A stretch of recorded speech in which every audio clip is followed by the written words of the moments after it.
اما المہلکات، آخری 3 چیزیں جو انسان کو ہلاک کر دینے والی ہے وہ کون سی ہیں؟ آپ صلی اللہ علیہ وسلم نے فرمایا، نمبر 1 فہو متبع، خواہشات کے پیچھے چلنا۔ انسان کو ہلاک کر دینے والی سب سے پہلی چیز خواہشات کے پیچھے چلنا ہے۔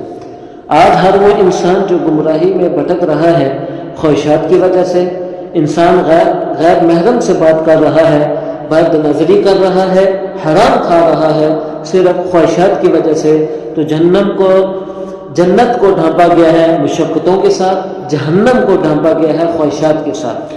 اسی لیے حدیث میں آتا ہے، نبی اکرم صلی اللہ علیہ وسلم نے فرمایا، حجبت النار بالشہوات وحجبت الجنت بالمقاری، جنت کے ہر کام کے لیے مشقت کرنی پڑتی ہے۔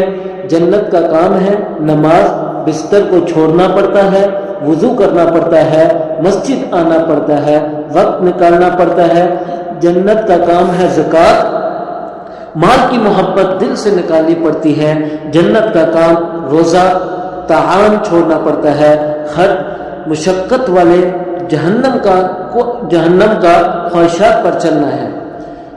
جہنم کا جو کام ہے نا، خواہشات پر چلنا، جو دل میں خواہش آئی زنا کی، خواہش آئی دل میں حرام کی، خواہش آئی نماز نہ پڑھنے کی آئی، تو انسان اس پر چلا، تو اس لیے اللہ نے جہنم کو خواہشات سے ڈانپا، جنت کو مشقتوں سے ڈانپا ہے۔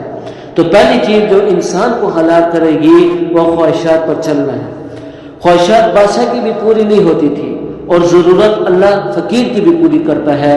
خواہشات ایک بیوی سے بھی پوری ہو جاتی ہے، ضرورت خواہشات پر چلے، ہر رات ایک نئی عورت بھی ہو تب بھی خواہشات پوری نہیں ہوتی۔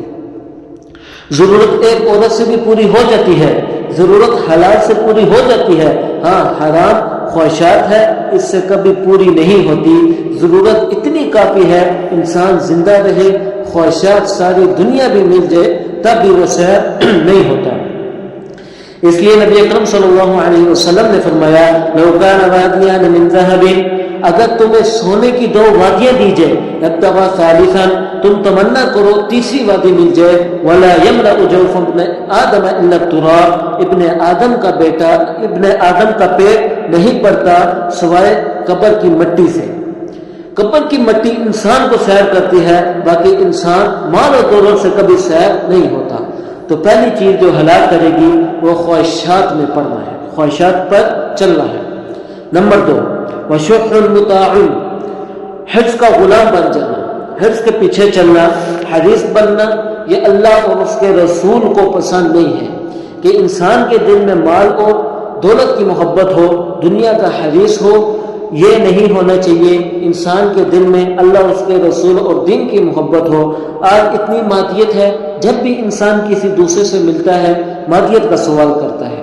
یہ سوال ہوتا ہے، آپ کہاں کام کر رہے ہیں، آپ کی تنخواہ کتنی ہے، بینک بیلنس کتنا ہے، گھڑیاں کتنی ہیں، جائیداد کتنی ہے۔ ہر آدمی پیسے کا سوال کرے گا، کیونکہ مادیت کی دنیا ہے، مادیت پر ایمان ہے، رب العالمین پر ایمان نہیں۔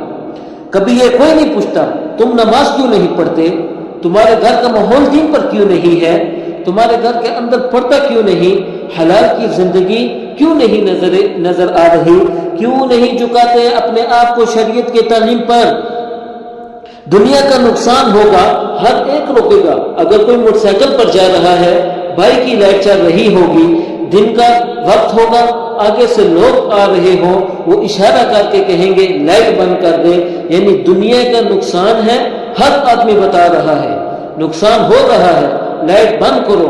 نماز جا رہی ہے، کوئی نہیں کہتا، گانا بج رہا ہے، کوئی نہیں کہتا، رب کے احکامات ٹوٹ رہے ہیں، کوئی نہیں کہتا، بیٹا سامنے موبائل پر گندی فلمیں ناچ گانے دیکھ رہا ہے، باپ کچھ نہیں کہتا، دیکھ رہا ہے، گھر والی کے طرز زندگی نہیں منع کرتا۔ دنیا کے لیے انسان کیسے روک رہا ہے؟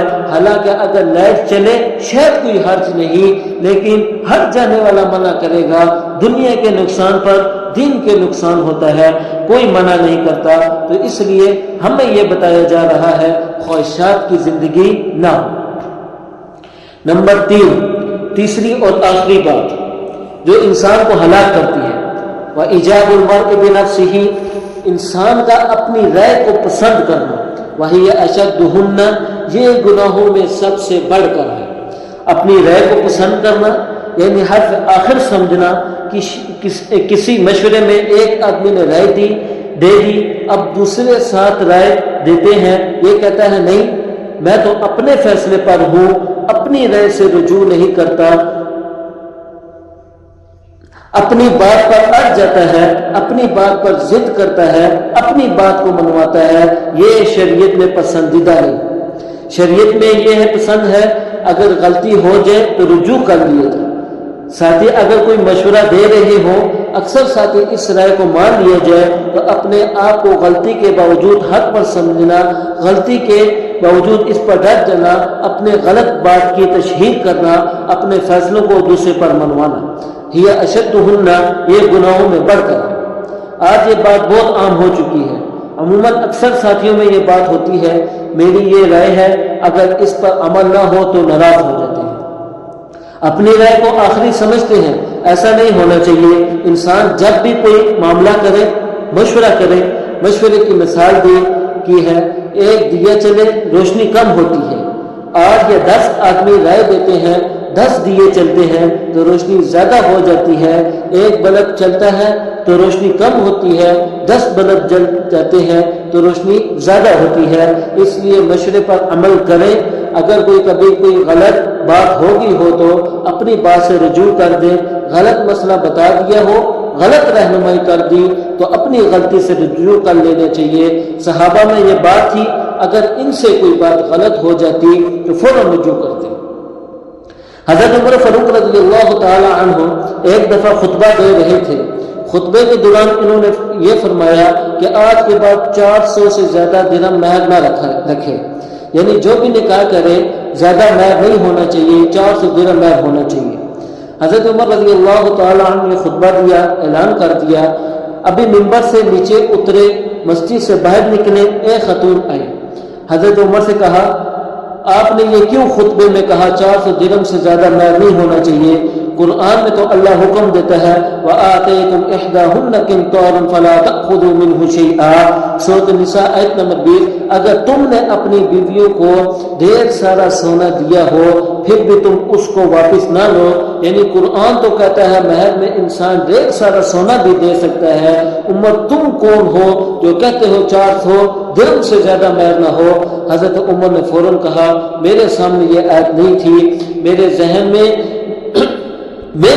مستحضر نہیں تھی، میں اپنی رائے سے رجوع کرتا ہوں۔ سر جھکایا، آنکھوں سے آنسو بہنے لگ گئے کہ مدینے کی عورتیں عمر سے زیادہ قرآن جانتی ہیں۔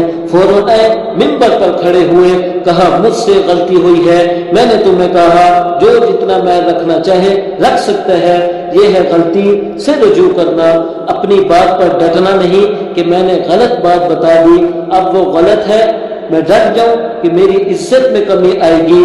بات سے رجوع کرنے میں عزت بڑھتی ہے، غلط بات میں جمنا تکبر کی نشانی ہے، اس سے عزت بڑھتی ہے، جھکنے والا بلندی پہ جاتا ہے، اکڑنے والا نیچے گرتا ہے، بلندیوں پہ چڑھنے کے لیے جھکنا پڑتا ہے۔ اس لیے آخری بات یہ ہے کہ انسان جب غلط بات کسی سے کہہ دے تو اب اپنی بات سے رجوع کرے، غلط مسئلہ بتا دے رجوع کرے۔ اکثر ساتھی کوئی رائے دے دیں تو ان کی رائے کو فوقیت دے، اپنی رائے کو حرف آخر نہ سمجھے۔ تو یہ وہ جامع حدیث ہے جس میں 12 باتوں کا حکم تھا۔ ہم میں سے ہر ایک کوشش کرے کہ ہم اپنی زندگی میں ان 12 باتوں کو اپنی زندگی میں لے کر آئیں۔ اللہ تعالی ہم سب کو اس پر عمل کرنے کی توفیق عطا فرمائے۔ وآخر دعوانا ان الحمد للہ رب العالمین۔